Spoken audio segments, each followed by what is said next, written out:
오늘 하나님께서 주신 말씀은 이 고린도전서 11장 23절부터 34절까지의 말씀입니다.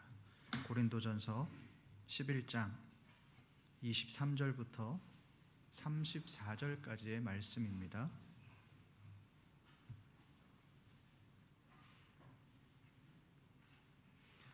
저와 여러분들이 한 절씩 교독하시겠습니다.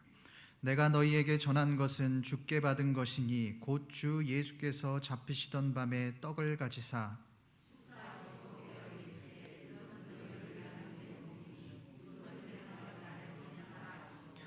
식후에 또한 그와 같이 잔을 가지시고 이르시되 이 잔은 내 피로 세운 새 언약이니 이것을 행하여 마실 때마다 나를 기념하라 하셨으니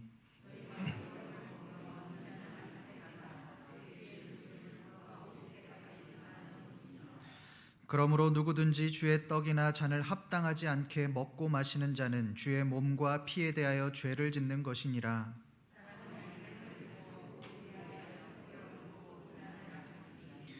주의 몸을 분별하지 못하고 먹고 마시는 자는 자기의 죄를 먹고 마시는 것이니라.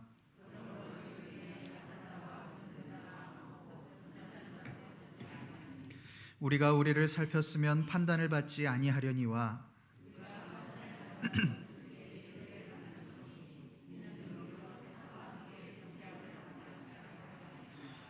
그런즉 내 형제들아 먹으러 모일 때 서로 기다리라. 만일 누구든지 시장하거든 집에서 먹을지니 이는 너희의 모임이 판단받는 모임이 되지 않게 하려 함이라. 그 밖의 일들은 내가 언제든지 갈 때에 바로 잡으리라. 아멘. 우리가 지난 시간에는 우리가 성찬이 무엇이고 또 그 성찬의 의미가 무엇인지에 대해서 우리가 알아보았습니다. 우리가 생각하는 성찬의 이미지, 성찬의 의미가 무엇이었습니까? 예수님의 살과 피를 마심으로 그리스도의 고난에 참여하는 것, 그것이 우리가 생각하는 이 성찬의 이미지였습니다. 그러나 말씀은 그것이 전부라고 말하지 않습니다. 지난 말씀에서 바울은 성찬의 참 의미가 자기 자신을 살피는 것이다 라고 그렇게 말을 했습니다. 여러분, 자기 자신을 살피는 것이 무엇입니까? 연약한 자를 돌보고 섬기는 것입니다. 고린도 교인들은 자기 자신을 살피지 않았습니다. 거룩해야 할 성만찬에서 그 만찬의 자리에서 차별을 행했습니다. 부자들은 연약한 자들, 가난한 자들을 무시하고 만찬의 음식을 다 먹어버렸습니다. 바울은 이것을 보고 거룩해야 할 성만찬의 모임을 해로운 모임이다라고까지 그렇게 말을 합니다. 지난 말씀에 이어서 이 오늘 말씀은 본격적으로 이 성찬에 관한 말씀입니다. 여러분, 이 성찬이 무엇입니까? 성찬은 예수님께서 6월절에 제자들과 함께한 그 최후의 만찬 속에서 행하신 그런 거룩한 예식입니다. 표현은 조금씩 다르지만 이 요한복음을 제외한 마태, 마가, 누가복음 모두에서 나오는 말씀입니다. 그리고 오늘 말씀, 이 고린도전서 11장에서 바울이 언급을 하고 있습니다. 이렇게 많은 제자들이 성찬에 대해서 언급하는 것은 그만큼 성찬이 중요하기 때문에 그렇습니다. 이 성찬의 가장 큰 의미가 무엇이냐라고 묻는다면 지체 없이 예수님을 기념하는 것이다 라고 말할 수 있습니다. 예수님의 십자가 고난을 묵상하고 새기는 것, 기념하는 것, 그것이 우리가 성찬을 하는 이유입니다. 그렇다면 여러분, 예수님을 기념한다는 것이 무엇이겠습니까? 예수님의 십자가 고난을 묵상한다면, 우리가 생각한다면 그것이 기념하는 것입니까? 우리가 매 성만찬, 이 성찬에 빠지지 않고 참여를 한다면 우리가 예수님의 십자가 고난을 묵상하는 것입니까? 그렇지 않습니다. 특별히 오늘 말씀을 통해 예수님을 묵상하고 또 예수님을 기념하는 삶이 어떤 삶인가에 대해서 우리가 한번 알아보겠습니다. 그것을 알아보기 전에 성찬이란 과연 무엇인가를 알아보겠습니다. 우리 오늘 말씀 23절에서 25절까지의 말씀을 함께 읽어보겠습니다. 시작. 내가 너희에게 전한 것은 곧 주 예수께서 잡히시던 밤에 떡을 가지사 축사하시고 떼어 이르시되 이것은 너희를 위하는 내 몸이니 이것을 행하여 나를 기념하라 하시고 식후에 또한 그와 같이 잔을 가지고 이르시되 이 잔은 내 피로 세운 새 언약이니 이것을 행하여 마실 때마다 나를 기념하라 하셨으니. 오늘 말씀 23절부터 25절까지의 말씀은 예수님께서 제자들에게 말씀하신 성찬 예식에 관한 말씀입니다. 많은 사람들이 이 성찬 예식을 가지고서 성스럽게 거룩하게 해석을 합니다. 그러다 보니 이 성찬에 대해서도 다양한 설들이 존재합니다.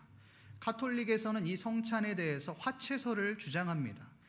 이 화채설이 뭐냐면 우리가 성찬을 할 때에 떡과 포도주가 그 순간에 예수님의 몸과 피로 변한다는 것입니다. 가톨릭이 예전을 추구하고 미사 때마다 계속 성찬을 반복하는 이유가 바로 여기에 있습니다. 또 마틴 루터가 주장을 했던 공제설이 있습니다. 이 공제설은 그리스도의 몸이 성찬, 그 물질이 있는 곳에 실제로 존재한다. 그 떡과 포도주에 예수님의 몸과 피가 그대로 존재한다라고 하는 것입니다. 이것을 근거로 루터는 평신도들에게 성찬을 제외시키는 것은 악한 행위다, 사악한 행위다라고 그렇게 말을 했습니다. 그 외에도 이 찌빙글리의 상징설, 이 칼빈의 영적인 임재설, 수많은 성찬에 관한 그러한 설들이 존재합니다. 여러분, 이 성찬에 대해서 이렇게 많은 설들이 존재하는 이유가 무엇일까요? 그만큼 이 성찬을 신성시하고 또 성스럽게 여기기 때문에 그렇습니다. 신앙생활에 있어 성찬이 얼마나 중요한지를 보여주는 대목입니다. 그렇다면 우리는 이 성찬에 대해서 어떻게 보아야 하겠습니까? 우리 요한복음 6장 51절 말씀을 함께 읽어보겠습니다. 시작.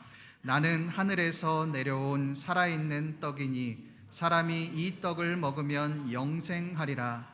내가 줄 떡은 곧 세상의 생명을 위한 내 살이니라 하시니라. 요한은 이 성찬에 대해 성스럽다라고 말을 하지 않습니다. 화채설처럼 예수님의 떡과 포도주를 마시는 순간 그것이 우리에게 예수님의 몸과 피로 변한다고 말하지도 않습니다. 떡과 포도주의 능력이 있다고도 말하지 않습니다.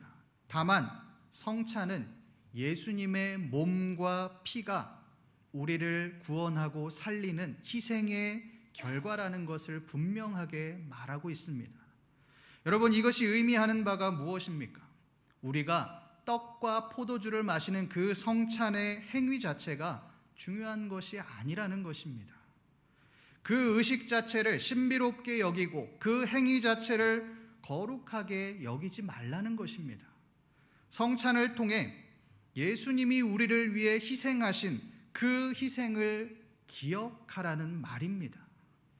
본문의 내용도 한번 살펴보겠습니다. 우리가 23절부터 25절까지의 말씀을 보면 기념이라는 말이 두 번 나옵니다. 한 번은 떡을 떼실 때에 나를 기념하라 라고 그렇게 말씀하십니다. 그리고 또 한 번은 포도주 잔을 나누시고 나를 기념하라 라고 그렇게 말씀하십니다. 여러분, 무엇을 기념하라는 것입니까? 떡과 포도주를 떼며 우리를 위해 몸을 내어주시고 우리를 위해 피 흘려 목숨을 희생하신 예수 그리스도의 십자가 고난을 기념하라는 것입니다. 그렇다면 이 성찬의 참 의미는 예수 그리스도의 십자가 고난을 기억하는 것입니다. 그 의식을 통해서, 그 예식을 통해서 예수님이 우리를 살리기 위해 희생하신 그 은혜를 기억하라고 말하고 있는 것입니다. 그렇다면 우리가 어떻게 예수 그리스도의 십자가 고난을 기억할 수 있겠습니까? 우리 28절 말씀을 함께 읽어보겠습니다. 시작. 사람이 자기를 살피고 그 후에야 이 떡을 먹고 잔을 마실지니. 바울은 이 예수님의 십자가 고난을 기억하기 위해 먼저 자기 자신을 살펴라 라고 그렇게 말을 합니다. 우리가 지난 본문에서 지난 말씀에서 자기 자신을 살피는 것이 무엇인지를 알아보았습니다. 자기를 살피는 것이 무엇입니까? 연약한 자를 돌아보고 섬기는 것입니다. 여러분이 연약한 자라고 하면 굉장히 막연합니다. 도대체 어떤 사람이 연약한 사람인지 알 수가 없습니다. 단순히 연약한 사람이 물질이 없는 사람인지, 마음이 연약한 사람인지, 어떤 사람인지 알 수가 없습니다. 왜 그렇습니까? 돈이 많은 사람들 중에서도 마음이 연약한 사람들이 있습니다. 가진 것이 많지만 어려움에 처해 있고 지옥 같은 삶을 사는 사람들이 있습니다. 그러나 바울은 그 연약한 자의 대상에 대해서 명확하게 밝히고 있습니다. 우리 30절 말씀을 함께 읽어보겠습니다. 시작. 그러므로 너희 중에 약한 자와 병든 자가 많고 잠자는 자도 적지 아니하니. 바울이 말하는 그 연약한 자의 대상은 약한 자, 병든 자, 잠자는 자입니다. 바울은 그들이 너희들 중에 적지 않다라고 그렇게 말을 합니다. 이 말은 고린도 교인들 중에 이런 사람들이 많다는 의미입니다. 바울이 왜 이 말을 하고 있는 것일까요? 이전에 만찬, 이 성만찬, 성찬이 일어나기 전에 있었던 그 일들을 말하고 있는 것입니다. 고린도 교인들이 만찬을 먹을 때 어떻게 했습니까? 부자들, 힘이 있는 자들은 먼저 와서 만찬을 먹었습니다. 그것도 아주 호화롭게 즐겼습니다. 여러분, 심포지움이라는 말을 아십니까? 격조 있는 토론회를 할 때 사용하는 말이 바로 심포지움입니다. 이 심포지움이 어디에서 비롯되었냐면 이 로마의 만찬 문화에서 비롯되었습니다. 그들은 심포지움처럼 이 격조 있는 토론과 만찬을 즐겼습니다. 그들의 옆에는 힘이 있는 사람들, 권력자들이 있었습니다. 그들과 함께 식사를 하며 끼리끼리 어울렸습니다. 그야말로 격조 있는 레벨이 높은, 수준 높은 그런 만찬 자리가 되었겠죠. 그러나 힘이 없는 자들, 가난한 자들은 주의 만찬에 참여할 수가 없었습니다. 식사 자체를 하지 못해서 굶는 일이 발생했습니다. 그들 중에는 먹을 것이 없어서 실제로 죽어나가는 사람들도 존재했던 것으로 보입니다. 그러나 그런 것들은 아랑곳하지 않은 채 자신들의 만찬을 이어갔습니다. 옆에 사람이 굶든지 그것으로 인해서 먹을 것이 없어서 죽어나가든지 그런 것은 아랑곳하지 않은 채 관심이 없습니다. 왜 그렇습니까? 나와는 상관없는 일이기 때문에 그렇습니다. 나만 즐기면 됩니다. 내 입만, 내 영혼만 즐거우면 그것으로 족한 것입니다. 성도 여러분이 교회 안에도 약한 자, 병든 자, 잠자는 자들이 존재합니다. 물론 요즘은 굶어 죽는 사람은 거의 없겠죠. 그러나 여전히 교회 안에 갑과 을의 관계가 존재합니다. 교회 안에서 권력을 쥐고 있는 사람들은 소외된 사람들을 돌보려 하지 않습니다. 아니, 그들의 아픔을 돌아보려고 하지 않습니다. 왜 그렇게 합니까? 그들은 그렇게 해도 되는 존재라고 생각하기 때문에 그렇습니다. 오히려 연약한 자들을 무시하고 억압합니다. 그것을 통해 자신의 영향력을 확장시키고 싶어 합니다. 이것은 자기 자신을 살피는 것이 아닙니다. 자기를 높이려고 하는 것입니다. 제가 이번 주 월요일에 설교를 준비하려고 교회에 왔을 때 일어난 일입니다.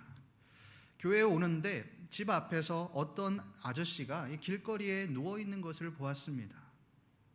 그런가 보다 하고 지나가려는데 그 아저씨를 어떤 여자분이 아저씨 아저씨 부르면서 막 흔들어 깨우는 겁니다. 급박하게 무슨 일이 일어났나 보다 생각하면서 막 긴급하게 그렇게 깨우는 겁니다.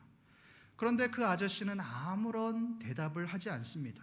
제가 볼 때는 아마도 자고 있거나 술에 취해 있거나 문제가 있어 보였습니다. 그런데 문제는 그렇게 아저씨 아저씨를 부르던 그 여인과 제가 눈이 마주쳤습니다. 저는 그 눈이 마주치는 순간 그 눈길을 외면하며 지나갔습니다. 아마도 제 마음속에는 시간이 없다라고 하는 그 마음과 얽히고 싶지 않다라고 하는 그 마음이 공존했을 겁니다. 그렇게 지나가는데 제 마음속에 후회가 밀려옵니다. 내가 왜 그랬지? 그냥 아무렇지도 않게 지나가면 좋겠는데 마음에 찔리고 그렇다고 가서 도와줄 용기는 나지 않습니다. 먼 발치에서 그 사람에게 문제는 없는지 물끄러미 바라만 보고 있었습니다. 정말 비겁합니다. 그 순간 제 머릿속에 선한 사마리아인의 비유가 떠올랐습니다. 아니, 나는 목사라고 하면서 정작 도움이 필요한 사람들의 손길은 외면하는구나. 나는 이것밖에 안 되는구나. 그래서 하나님 앞에 정말 회개했습니다. 여러분, 저는 굉장히 비겁했습니다. 도움이 필요한 사람의 손길을 외면했습니다. 그런데 그런 비겁함이 우리에게도 있지 않느냐는 겁니다. 겉으로는 거룩하게 예배에 참여하고 교회를 섬기지만 그 내면에는 나만 잘 먹고 잘 살려고 하고 약한 자들, 병든 자들, 그 먹을 것이 없어 굶주리는 자들의 손길을 외면하고 있지는 않느냐는 것입니다. 그런 우리에게 바울은 이렇게 말합니다. 먼저 너희 자신을 살펴라. 너희 주위에 연약한 자들이 있다면 그들에게 도움을 주고 그리고 난 이후에 성찬에 참여해라. 이것이 바로 올바른 성찬이다. 더 나아가 이렇게까지 말을 합니다. 우리 31절에서 32절 말씀을 함께 읽어보겠습니다. 시작. 우리가 우리를 살폈으면 판단을 받지 아니하려니와 우리가 판단을 받는 것은 주께 징계를 받는 것이니 이는 우리로 세상과 함께 정죄함을 받지 않게 하려 하심이라. 우리가 우리를 살폈으면 판단을 받지 아니하려니와, 우리가 우리 자신을 살폈다면 우리는 판단을 받지 않았을 거라는 겁니다. 우리가 연약한 자들을 살피고 그들에게 손을 내밀었다면 우리는 정죄를 받지 않았을 거라는 겁니다. 누구에게 판단과 정죄를 받습니까? 하나님입니다. 여러분, 우리가 하나님께 판단과 정죄를 받는 이유는 우리가 예배를 빠져서가 아닙니다. 기도를 하지 않아서가 아닙니다. 하나님 앞에 헌신하지 않아서도 아닙니다. 그 이유는 연약한 자를 살피지 않았기 때문에 그렇습니다. 이 말을 좀 더 구체적으로 해석해 보겠습니다.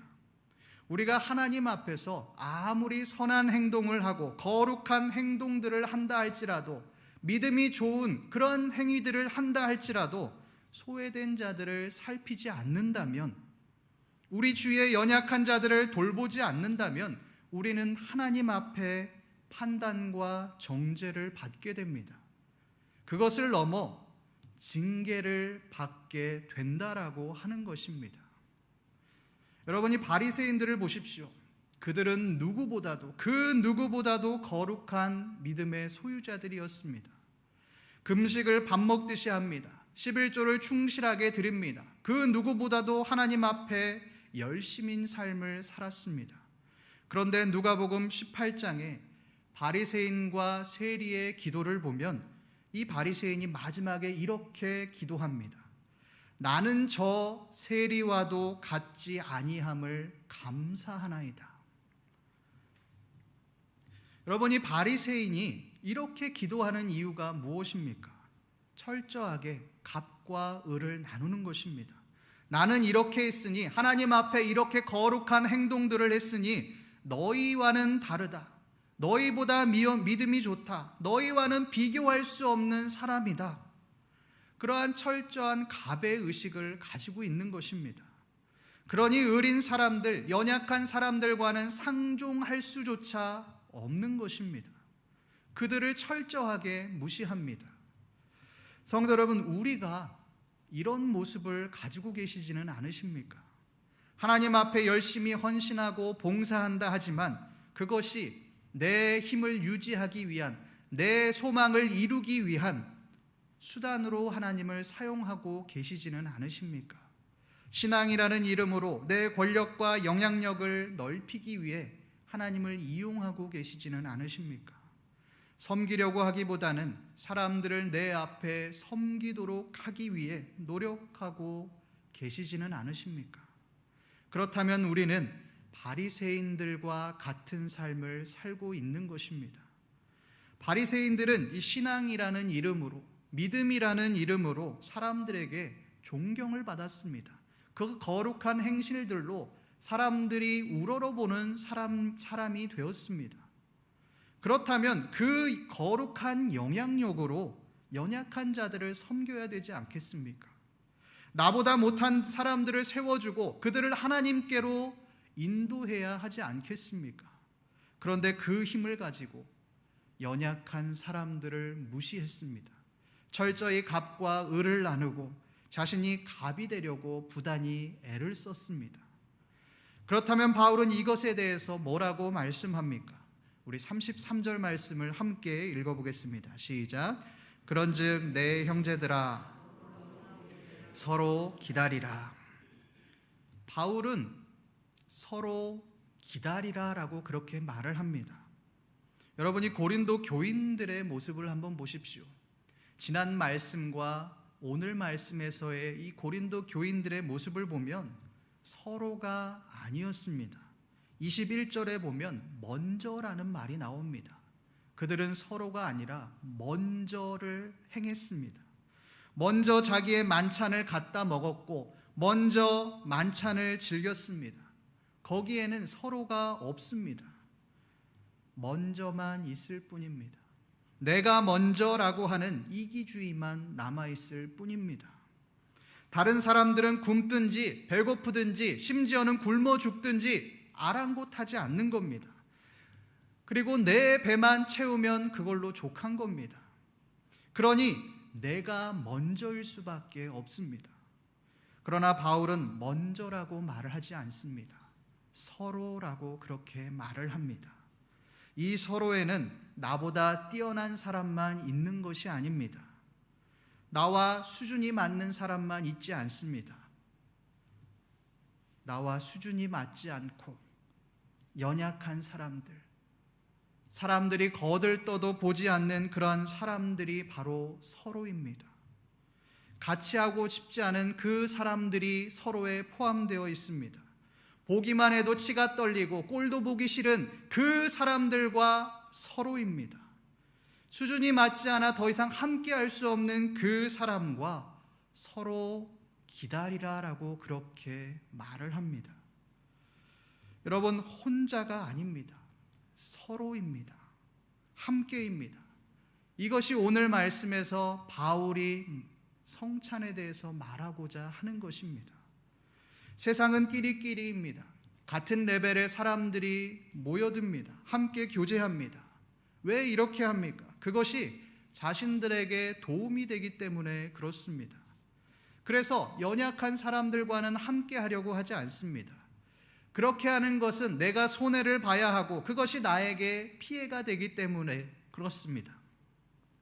몇 주 전에 이 폭우로 인해서 신림동에도 굉장한 피해를 입었습니다. 특히 이 신림동에서 이 반지하에 살던 그 가족들이 사망하는 안타까운 사건이 일어났습니다. 이 일에 대통령까지 그곳에 방문을 해서 위로했습니다. 그러나 저는 이 모습을 보면서 굉장히 안타까웠습니다. 왜냐하면 그 언행과 행동들 속에 피해자들을 위하는 마음이 느껴지지 않았기 때문에 그렇습니다. 안타깝게 목숨을 잃은 그 사람을 향한 진정한 안타까움이라기보다는 이를 빨리 처리하고 가야 하는 그런 언행과 말투를 보면서 굉장히 마음이 아팠습니다. 반대로 이 신림동 의인이라고 하는 영상을 제가 보았습니다. 조원로 19길 의인이라고 불리는 이 사람들은 폭우로 반지하에 고립되어 있던 그 청년 한 명을 살리기 위해 힘을 다한 사람들입니다. 앞집에 살던 청년 한 명은 앞집의 사람, 그 반지하에 사람이 고립되어 있다는 사실을 알고 빗물로 이미 잠긴 복도로 수영을 해서 갑니다. 현관문을 엽니다. 그런데도 이 수압으로 현관문이 열리지 않자 외벽을 타고 2층 복도에서 창문으로 진입을 시도합니다. 그런데 수위가 너무 높아 목숨을 걸고 수영을 할 수밖에 없습니다. 또 어떤 사람은 반지하 창문의 수압이 너무 강해서 열리지 않자 몽키 스패너로 창문을 내치기 시작합니다. 이로 인해서 손가락을 꿰매야 하는 부상을 당했지만 아랑곳하지 않았습니다. 또 이 갇혔던 직장 동료 한 명은 구조가 될 때까지 계속 말로 침착해라, 평정심을 찾아라, 조금만 버텨라 하고 이 청년을 안심시키고 위로했습니다. 그야말로 한 생명을 살리기 위해 수많은 사람들이 자신의 목숨을 걸었습니다. 이 모두의 힘으로 결국 반지하에 고립되어 있던 이 청년은 목숨을 건질 수 있었습니다. 만약 30분만 늦었다면 이 청년은 목숨을 잃었을 것입니다. 신림동 의인들의 도움으로 목숨을 건진 이 청년은 한 인터뷰에서 이렇게 말을 합니다. 저도 항상 남한테 베풀 수 있는 사람이 되도록 노력하겠습니다. 여러분, 이들은 이 청년이 잘나서 살려준 것이 아닙니다. 부잣집 자제라서 살려준 것이 아닙니다. 그저 위기에 처한 그 연약한 생명, 그 한 생명을 안타깝게 여기는 마음으로 자신들의 목숨을 걸고 뛰어들었습니다. 여러분, 그 사람을 살린다고 해서 자신들에게 이익이 되지 않습니다. 돌아오는 것이 없습니다. 뭔가 보상을 받지도 못합니다.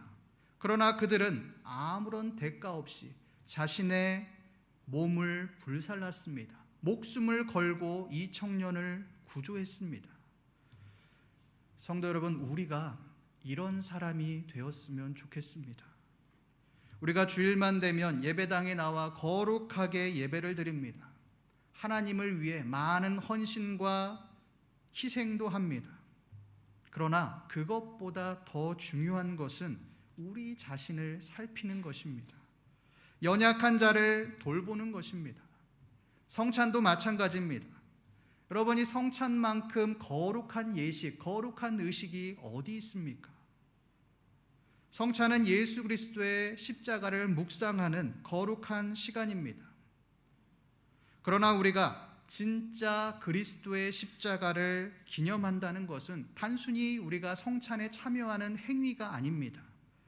성찬에 참여하기 전에 우리의 삶에서 연약한 자들, 도움이 필요한 자들에게 손을 내미는 것, 그것이 진짜 성찬의 의미라고 할 수 있습니다. 그러한 삶을 살아가는 것이 진정한 성찬의 삶을 살아가는 것입니다. 오늘 말씀을 정리하겠습니다. 바울은 진정한 성찬은 거룩한 모습으로, 우리가 신령한 모습으로 성찬에 참여하는 것이라고 말을 하지 않습니다. 겉만 번지르르한 모습으로 성찬에 의미하는 것이 진정한 성찬이라고 말을 하지 않습니다. 바울은 우리 자신을 돌아보는 것이 바로 진정한 성찬이다라고 그렇게 말을 합니다. 먼저가 아니라 서로라고 그렇게 말을 합니다. 성도 여러분, 오늘 말씀처럼 우리가 서로 기다리셨으면 좋겠습니다. 내가 먼저인 삶이 아니라 우리 주위의 연약한 자들, 교회 안에 소외된 자들, 세상 가운데 도움이 필요한 자들에게 손을 내미시기를 소망합니다. 세상은 그것이 손해라고 말할지 모르겠습니다. 그것이 미련한 행동이라고 말할지도 모르겠습니다. 그러나 하나님은 그것이 그리스도를 기념하는 것이다 라고 그렇게 말씀하십니다. 오늘 말씀에서 연약한 자를 돌아보심으로, 서로 함께 기다리심으로 진정 그리스도를 기념하는 삶을 살아가시는 신림교회 모든 성도님들 되시기를 간절히 소망합니다. 기도하겠습니다. 하나님 아버지, 오늘 말씀을 통해 성찬의 의미에 대해서 다시금 깨닫게 하시니 감사합니다. 하나님, 우리가 겉만 번지르르한 신앙생활을 하는 것이 아니라 우리 자신을 돌아보고 연약한 자들을 섬기는 그런 삶을 살아갈 수 있도록 주여 도와주시옵소서. 감사드리며 살아계신 우리 주 예수 그리스도의 이름으로 기도드립니다. 아멘.